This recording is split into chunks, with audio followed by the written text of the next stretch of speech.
Assalamualaikum warahmatullahi wabarakatuh. Perkenalkan, nama saya Hana Rana Putusidi dengan NIM 2005520122. Di sini saya akan mempresentasikan tentang skripsi saya yang berjudul Kepatuhan Pajak di Era Digital, Studi Komparasi UMKM berbasis konvensional dan digital dengan dosen pembimbing Ibu Dr. Pancawati Hadiningsi, SE, MSI, AK, CA, ASEAN, CPA, CSRL. Yang pertama yaitu latar belakang. Perkembangan teknologi saat ini membuat pembelian dan penjualan yang awalnya menggunakan cara konvensional berangsur-angsur beralih ke cara digital. Teknologi digital yang mendukung perekonomian dengan munculnya berbagai platform jual beli online, salah satu platform jual beli online yang biasa kita kenal dengan e-commerce. Ini memudahkan segala bentuk jual beli yang ada. E-commerce juga membantu mengembalikan ekonomi yang jatuh akibat pandemi COVID-19. Selain itu, peluang dan kemudahan yang ditawarkan e-commerce juga didukung oleh berbagai kalangan yang kini dekat dengan teknologi sehingga memudahkan dalam strategi bisnis. E-commerce merupakan salah satu aktivitas digital yang booming saat ini karena mempermudah untuk menjalankan bisnis. Kemudian akses e-commerce mendorong sejumlah pelaku usaha tradisional beralih ke metode digital.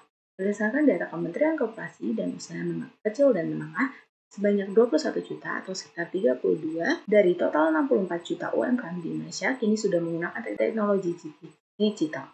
Tapi masih ada 68% UMKM yang masih belum memanfaatkan ruang digital untuk pembangunan ekonomi. UMKM yang belum memanfaatkan ruang digital tersebut tetap bertahan karena adanya beberapa faktor. Salah satunya yaitu yang memengaruhi UMKM masih bertahan di metode lama yaitu keterbatasan akses teknologi. Beberapa UMKM masih kesulitan dalam mengakses teknologi digital, seperti internet dan perangkat lunak. Kegiatan yang terjadi di UMKM konvensional dan e-commerce yang semakin meningkat dari tahun ke tahun, ini mampu menarik perhatian pemerintah terhadap kepatuhan perpajakannya. E-commerce maupun UMKM konvensional, pemerintah memastikan kepatuhan perpajakan keduanya. Pernyataan yang tertera dalam Surat Direktur Jenderal Pajak dan Surat Edaran Nomor 62 Tahun 2013 menjelaskan keaslian data serta penegasan ketentuan perpajakan bahwa perpajakan antar transaksi e-commerce dan transaksi barang ataupun jasa komersial lainnya yang menunjukkan tidak adanya perbedaan.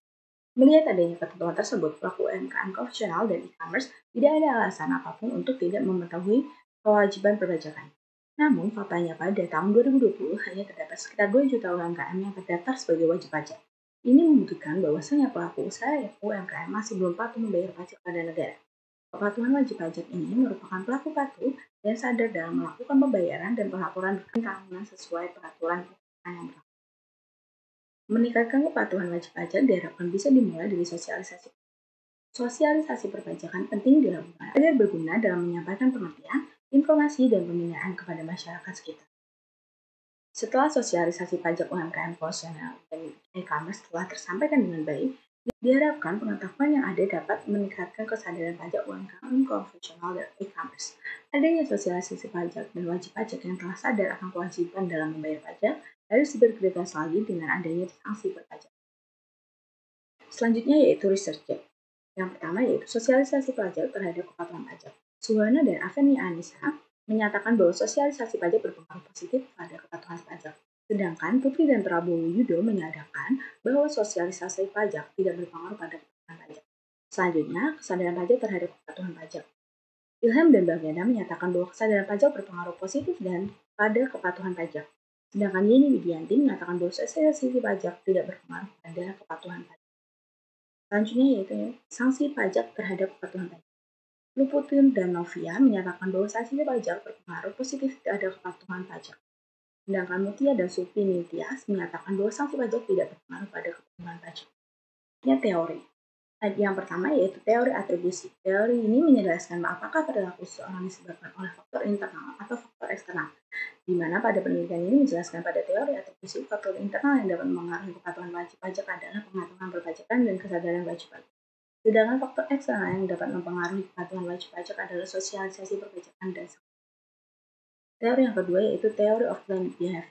Teori ini menyatakan perilaku yang dilakukan individu muncul karena adanya niat untuk melakukan tindakan tersebut. Hal ini didasarkan pada asumsi bahwa manusia biasanya bertindak atau berperilaku sesuai dengan pemahaman mereka. Teori of learned behavior menjelaskan bahwa perilaku wajib pajak yang tidak patuh sangat dipengaruhi oleh variabel dari sikap, norma subjektif, serta kontrol keperilakuan yang dipersepsi. Selanjutnya yaitu hipotesis. Hipotesis yang pertama yaitu Sosialisasi pajak berpengaruh terhadap kepatuhan pajak e-commerce dan UMKM. Yang kedua, kesadaran pajak berpengaruh terhadap kepatuhan pajak e-commerce dan UMKM. Yang ketiga, sanksi pajak berpengaruh terhadap kepatuhan pajak e-commerce dan yang keempat, yaitu perbedaan tingkat kepatuhan pajak pada pelaku usaha berbasis elektronik dan konvensional. Selanjutnya yaitu metode penelitian. Yang pertama, sampelnya kita menggunakan probability sampling. Yang kedua yaitu jenis dan teknik pengumpulan data. Jenis data primer dan teknik pengumpulan datanya melalui penyebaran kursus. Yang ketiga, populasi. Populasi dari penelitian ini adalah wajib pajak orang pribadi yang melakukan bisnis digital atau pelaku e-commerce yang memasarkan produknya melalui platform online marketplace dan pelaku bisnis UMKM konvensional yang bergerak pada sektor jasa dan dagang.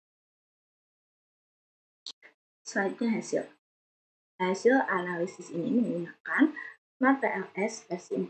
Hasil analisis ini menunjukkan bahwa nilai p-values dari ketiga variabel tersebut kurang dari 0,05, di mana ini menunjukkan bahwa setiap variabel independen yaitu sosialisasi pajak, kesadaran pajak, dan sanksi pajak berpengaruh signifikan terhadap aturan pajak e-commerce maupun UMKM konvensional di kota Semarang. Selanjutnya, hasil analisis di tes ini menunjukkan bahwa nilai signifikan to tail antara pelaku usaha konvensional dan digital tidak memiliki perbedaan yang signifikan. Kesimpulannya, yang pertama, sosialisasi pajak berpengaruh positif dan signifikan terhadap kepatuhan pajak e-commerce dan UMKM.